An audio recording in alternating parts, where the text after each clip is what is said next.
ranking every single Christopher Nolan movie from worst to best now that I've seen Oppenheimer. It's no secret that Christopher Nolan is one of the best directors, hell, one of the most popular directors working today. And at least in my opinion, he doesn't have one bad movie. But like with every ranking video, there's gonna be some controversy. But like I always say, it's my list I can't miss. I think easily in last place we have to go with Following. It's his first directorial debut, but it did really set the table for what we could expect from Christopher Nolan films moving forward. The story's literally about me when I'm trying to search for ideas for new content. The fact that this was shot completely in black and white captivated me even more, but the fact that he shot this with a $6,000 budget is even more impressive. Next up, we have the criminally underrated Insomnia, which just might be the least talked about Nolan film, probably because it's a remake, but it's a damn good remake. I would say this is like the least shock and awe value that Christopher Nolan is known for, but the performances by Robin Williams and Al Pacino are fucking incredible. Next up for me, I got Tenant. I actually really like Tenant for the 60% dialogue I could actually understand. And to be honest, it's always going to be the movie that severed the relationship between Christopher Nolan and Warner Brothers. And the fact that it's pretty fucking confusing, at least to general audiences. I mean, I pretty much understood what was going on, but it's got to be lower tier Nolan in my opinion. And another shocker, I got The Dark Knight Rises, which in my opinion is the weakest of the Dark Knight trilogy, but still a fucking great movie. Do not get it twisted. For Bane and Bane alone.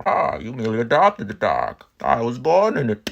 Molded by it. The fact they were able to make 5'9" Tom Hardy that intimidating is damn impressive. I just thought it was the perfect send-off for this franchise. We got Batman Begins. This is the quintessential origin story for Batman, the best one we've ever gotten on screen. And it really showed what a nice, grounded superhero film could really be. And it just holds a special place in my heart. From there, I go to The Prestige, and I know a lot of people might have this a lot higher, and I love this movie. One of the best twists in film history, and it stars Scarlett Johansson. Got Memento. Now, this is some big brain filmmaking right here that I truly enjoyed. Why tell a story linear when you can tell it from the beginning to the middle of the movie, and then from the ending to the middle of the movie, and have it intertwined and figure out the mystery that we're all trying to solve. Guy Pearce is incredible in this, and this is really the movie where Nolan solidified himself as being a filmmaker whose movies you gotta watch more than once to truly grasp it. The next one being the most obvious in Inception, which is just a mindfuck of a movie, memed to death. Cultural impact this movie had is undeniable, and no explanation video on the internet can explain what happened at the end of this movie. It's literally up to interpretation. But this movie is so fucking iconic. Dream within a dream within a dream. The spinning hallway scene. Hans Zimmer's fucking score.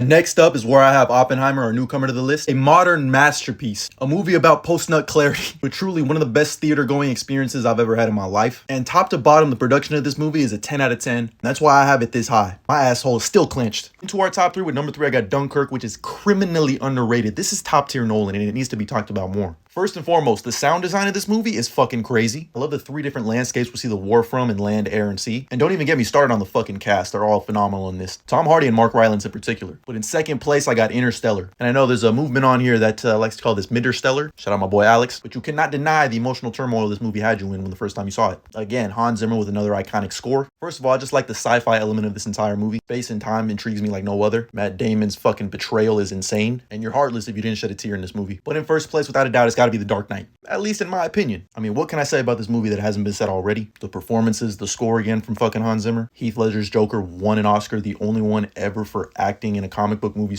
superhero genre. At least until Joaquin Phoenix did it again for playing, funny enough, the Joker. But the way this movie blends the 3 storylines converging into one is impeccable. The action sequences are incredible. Christopher Nolan was just in his motherfucking bag in this movie. The opening sequence, and above all else, understanding that the character of Batman needs to be a symbol for hope. And that's why it's number 1. But that's just how I would rank him. Let me know how you rank him down in the comments below. And as always, like and follow for more.